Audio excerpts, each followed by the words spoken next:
Es un gusto para mí participar en el Congreso Multidisciplinario del tratamiento ambulatorio y domiciliario de la COVID-19 y con el tema de la salud mental durante la pandemia.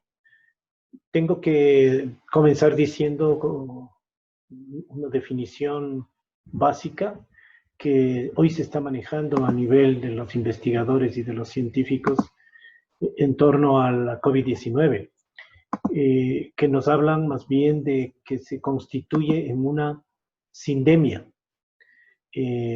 Aparte de los términos epidemia y pandemia, se habla de una sindemia que constituye una suma de sinergia y pandemia.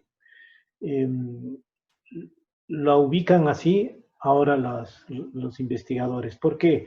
Porque esta COVID-19, más las diversas enfermedades preexistentes en algunos sitios de base no transmisible, en un contexto social empobrecido, con problemas de salud en general, con desigualdad, ocasionan un problema mucho mayor que se sumen una enfermedad con otra. El resultado es mucho más complicado.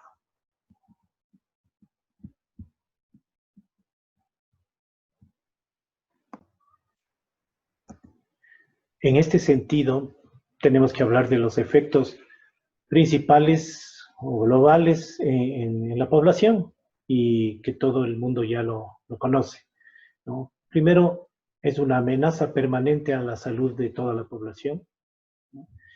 Estas poblaciones deben adaptarse a nuevas rutinas para evitar su contagio, su propagación, para también nuevas investigaciones y modalidades para su conocimiento y tratamiento, de tal manera que se convierte, o el término con el que se puede identificar muy bien esta enfermedad es de la incertidumbre, ¿no? Lo que está presente en todos los ámbitos es la incertidumbre.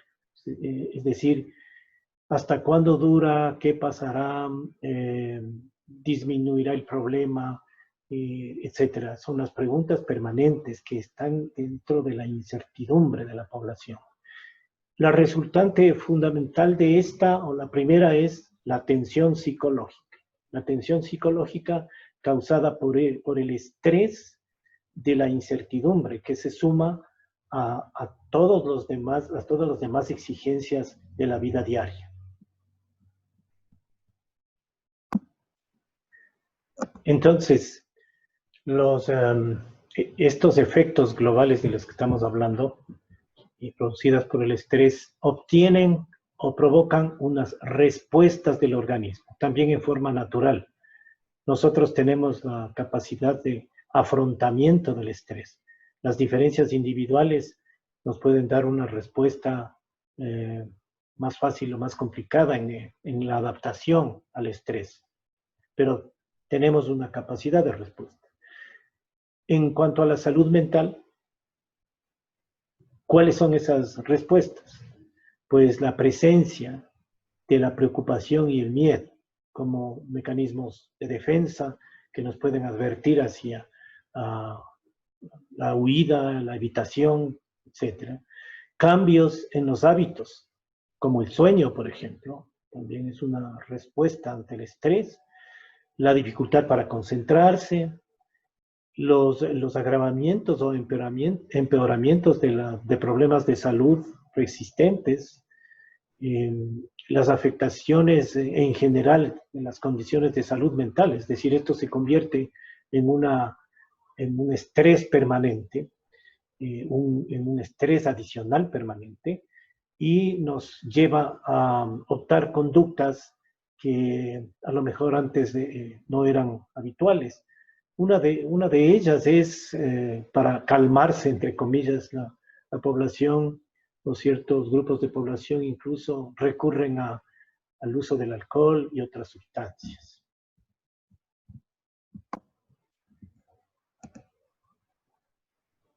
Cuando estas respuestas adaptativas del organismo ante las presiones del estrés no son suficientes, cuando la capacidad de afrontamiento no es la adecuada, como es el caso de la presencia de la COVID-19 en el mundo, ¿cuál es la consecuencia?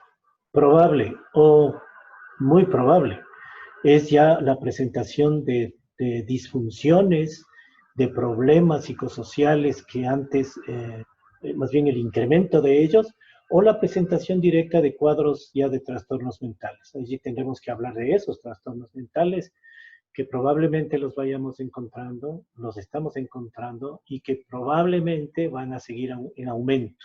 Por eso se habla de la pandemia de salud mental. Esos trastornos mentales van desde la depresión, el estrés postraumático, el trastorno por uso de sustancias, los trastornos de ansiedad. Y si hablamos de problemas de conducta, de las relaciones interpersonales, podemos hablar de violencia doméstica también ya como trastorno, disfunción familiar en general, crisis sociales de todo tipo.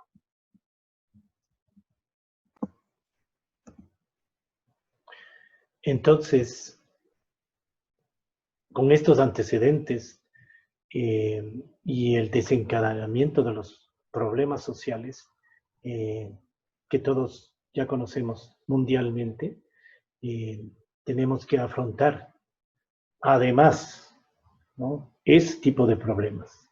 Por ejemplo, en el Ecuador, ¿qué es lo que ha pasado? Ponemos como un ejemplo, en todos los países tienen la afectación de una manera similar, mayor o menor, pero en el Ecuador, según una declaración del Fondo Monetario Internacional, el impacto de la COVID-19 ha sido devastador, en palabras de ese comité.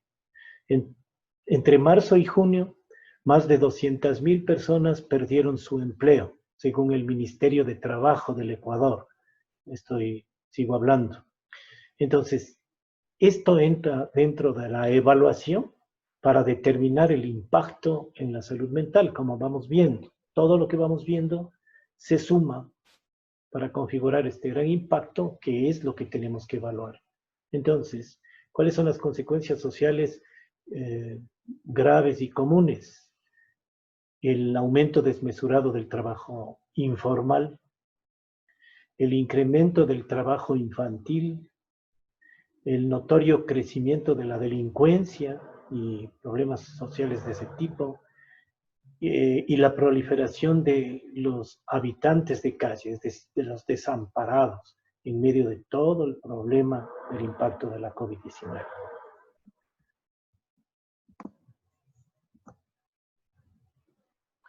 En estas circunstancias, como lo que vamos viendo, vale la pena hacerse la pregunta, ¿qué se debe evaluar?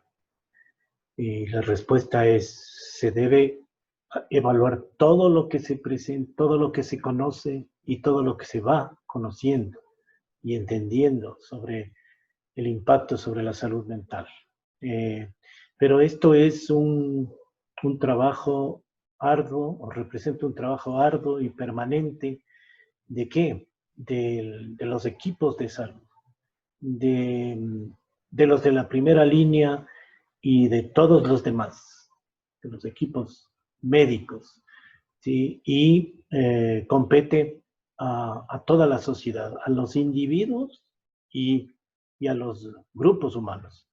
Entonces, todas estas características anotadas allí en la diapositiva, tenemos que, tienen que tener un diagnóstico, contar con un diagnóstico con respecto a estas situaciones que están anotadas, ¿no? Es decir, cómo vive, qué significa para el individuo estar sometido a una condición de aislamiento y de enfermedad. ¿Cuál es el estado de ansiedad que esto le provoca? Que será siempre una ansiedad extralimitada a la normal, pero también habrá sus variaciones de individuos a individuos. ¿Cuál es el riesgo que su estado de ánimo termine produciendo un trastorno, un cuadro clínico de depresión propiamente dicho, ¿no? Y todas estas representaciones que los individuos y las personas tienen con respecto a estos problemas, ¿no? ¿Cuál es la esperanza que ponen en su vida futura, en lo inmediato? Con qué refuerzos, con qué apoyos sociales cuentan? ¿Cómo están sus lazos sociales, su familia, sus relaciones, ¿no? ¿Qué capacidad de comprensión tienen acerca de estas situaciones? Pero esto no solo las personas, los individuos, sino la sociedad en general, las autoridades locales y los gobiernos. Eh, Eso es lo que tienen que proponerse, evaluar y dar el tratamiento adecuado, ¿ah? Porque ahora se está viendo como indispensable que hay que comprender definitivamente la, la importancia de los primeros auxilios psicológicos, de los llamados así, porque es de aplicación inmediata en la crisis, en las diversas crisis que se presentan, ¿no?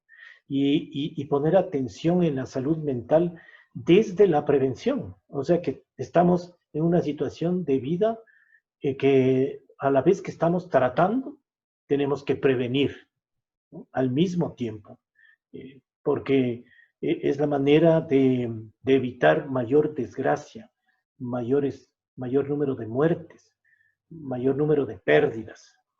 Así como, por decirlo más importante, en salud mental, considerar cuál es el impacto y el desenvolvimiento, el desarrollo que van a tener los trastornos mentales en la población que ya cuenta con estos problemas de salud mental y que regularmente no están siendo de la mejor forma atendidos por nuestros servicios de salud, por los servicios de salud mental. ¿Cuál es el destino de estas poblaciones? Así como cuáles son las estrategias para evitar el aumento de la tasa de suicidios. Son cosas tan importantes a nivel individual como a nivel social.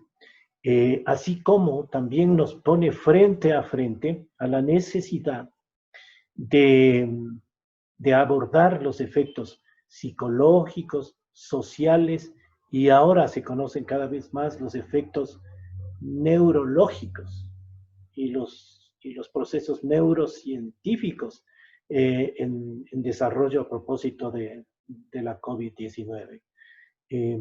Entonces, todo esto tiene que ir de la mano de la investigación. Ustedes ven, ¿no? Afrontamiento, tratamiento, prevención, investigación. Necesitamos las sociedades y necesita los trabajadores de la salud y los científicos, en general los investigadores, los espacios suficientes y los presupuestos suficientes para llevar a cabo todo lo necesario.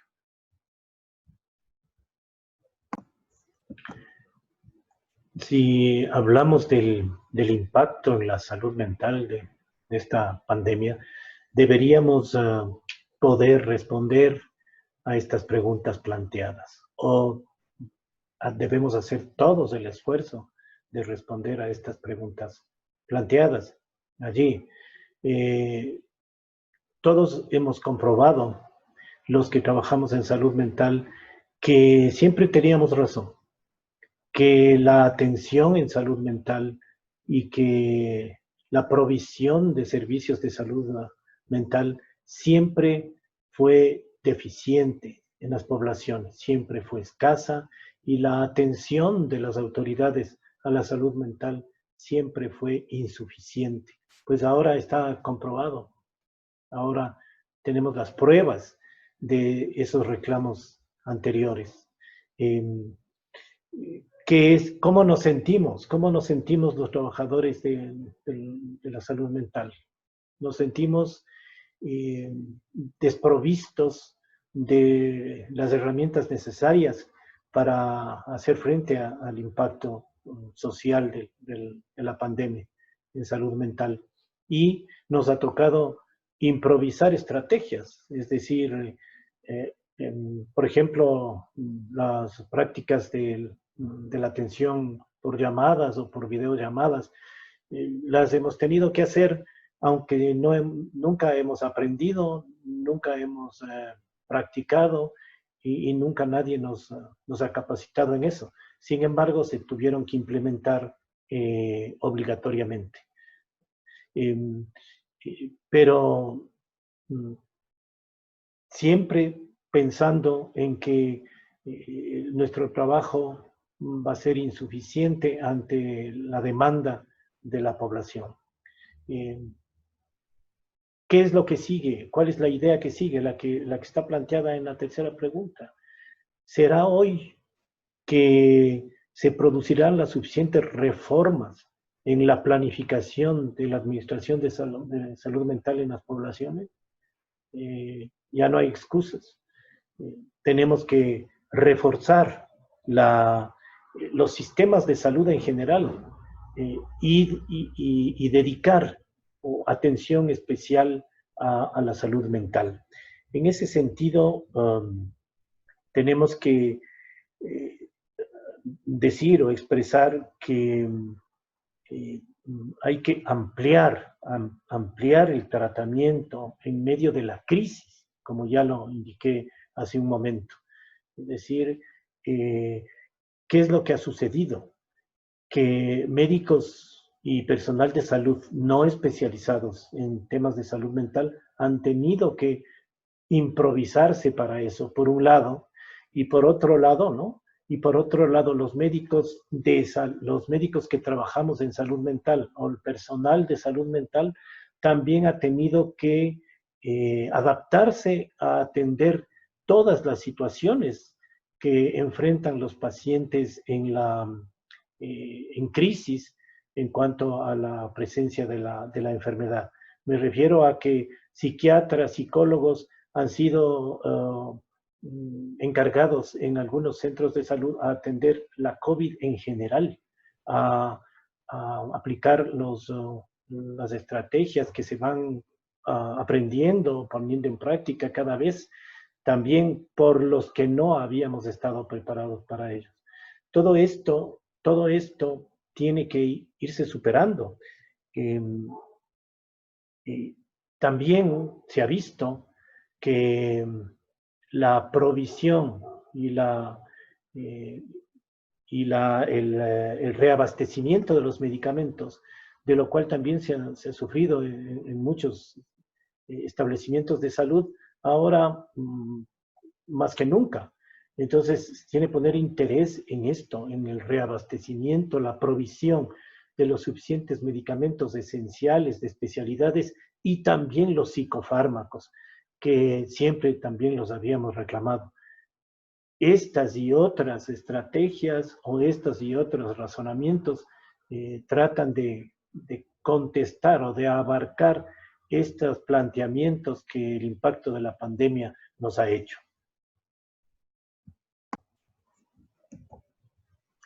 Aquí presentamos las alarmantes cifras de la pandemia. Más de 150,000 casos confirmados de contagio en el Ecuador. Más de 15,000 al momento ya de los casos de fallecimientos en el país. Y a nivel mundial, más de 7,000 personas de personal de salud en general que han fallecido. Claro, muy doloroso, muy preocupante y sigue siendo así. Entonces, pienso que es importante precisar cuáles son los factores del impacto psicológico, del sufrimiento psicológico, más bien ya específicamente en el personal de salud, ¿no? Allí están anotados algunos, ¿no? Pero debemos hacer hincapié en uno más que otro.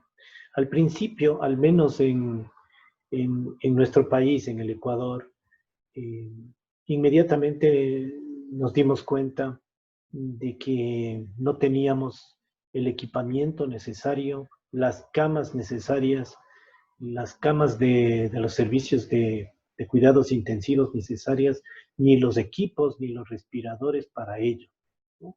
Lo cual nos tomó de sorpresa a todos, a la población, a los médicos, a las autoridades y al gobierno, ¿no? Y creo que esto sucedió, supongo que en gran parte del mundo.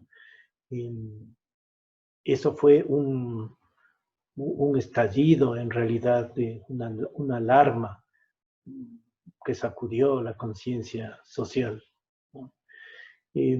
Luego, la provisión de los equipos de protección para el trabajo del personal de salud también pasó por el mismo camino, de que no había lo suficiente, había que importar, había que esperar que lleguen, no había la producción necesaria, etcétera. Son cosas reales que se presentaron y que constituyeron los factores de sufrimiento del personal de salud. Aparte de lo obvio en su tarea, como el esfuerzo emocional que le conlleva al agotamiento físico y emocional, en horarios dilatados, en turnos desproporcionados, sin tomar en cuenta el descanso necesario para cada uno de los trabajadores. También la ansiedad de enfrentar algo nuevo, que tenía que enfrentarse con las armas que se disponía y que luego se veían que no eran las suficientes, ¿sí? Y en eso se ha pasado por largo tiempo. No tenemos todavía un tratamiento específico de la COVID-19, ¿no? Cada vez se van integrando estrategias que van dando mejores resultados y se van concluyendo en un cuerpo de tratamiento que cada vez trata de ser más efectivo. Entonces, todo esto es lo que afectó y enfrentó el personal de salud y sigue enfrentando factores suficientes para provocar trastornos en el personal. ¿En qué es lo que ha desembocado este estrés laboral del personal de salud? En consecuencias y en trastornos. Hablando de las consecuencias, es importante el ausentismo laboral. Hay mucho personal de salud que ha preferido renunciar, pedir vacaciones, no asistir a este escenario por el impacto ya en su propia salud mental. Las alteraciones en su desempeño han sido las consecuencias que se han visto. Los trastornos de comportamiento, los problemas en las relaciones interpersonales. Otro asunto fundamental es el estigma que se ha ido creando. Los profesionales y los trabajadores de la salud están vistos como potenciales fuentes de contagio en su barrio, en sus departamentos, por sus vecinos, y ellos tienen el temor de realmente contagiar en primer término a su familia, a las personas vulnerables, a los grupos vulnerables. Por lo tanto, es otro factor de sufrimiento emocional de este personal de salud. Y acá tenemos todos los casos ya de trastornos que pueden presentar o que están presentando cada uno de los trabajadores de la salud.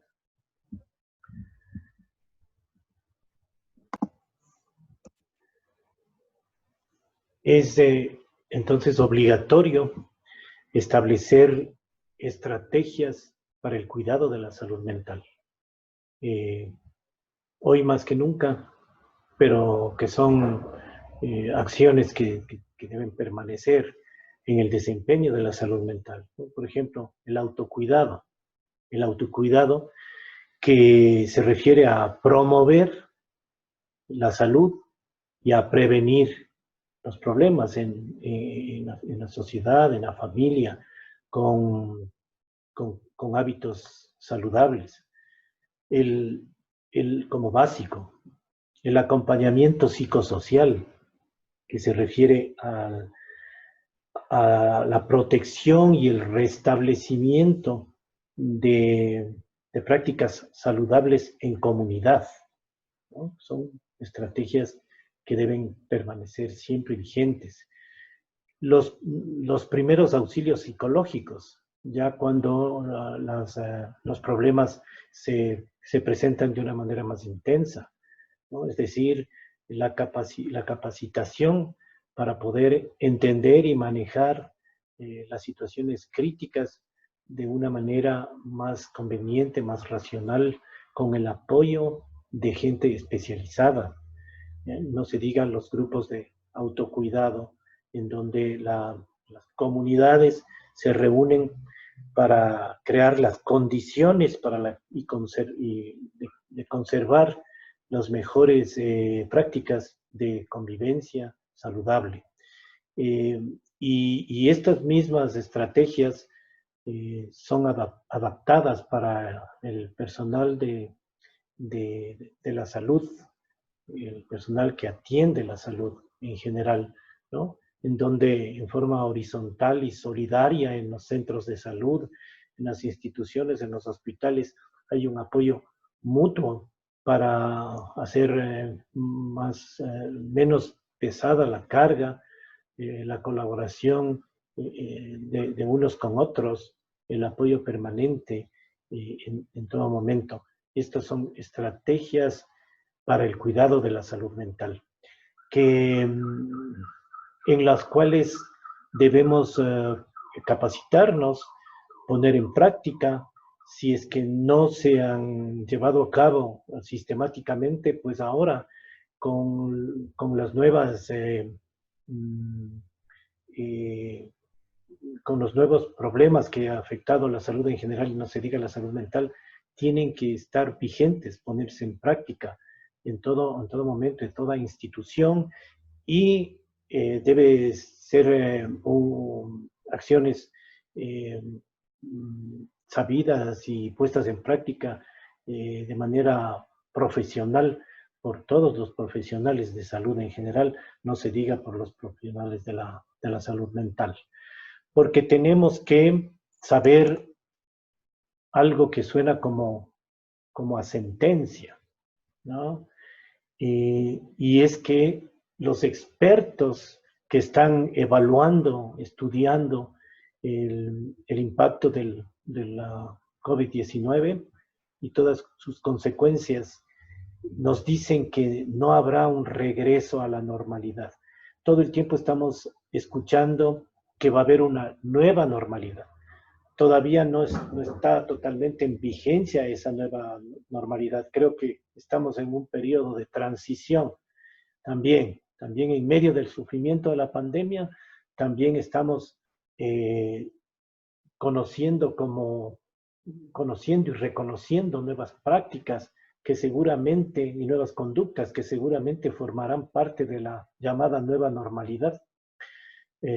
Porque, como digo, estos expertos han dado esta sentencia. No habrá regreso a la normalidad. Y más bien nos hablan de una cuestión técnica, llamado el sesgo de la normalidad. ¿En qué consiste este sesgo de la normalidad? En la tendencia que tenemos todos los seres humanos a creer que un cambio va a ser temporal, o que el cambio es temporal, y que el futuro va a ser parecido al pasado. Eso nos están advirtiendo ya de que no va a ser así, y tenemos que asumir esta nueva forma de vida de hoy en adelante. No sabemos por cuánto tiempo va a ser así. Gracias.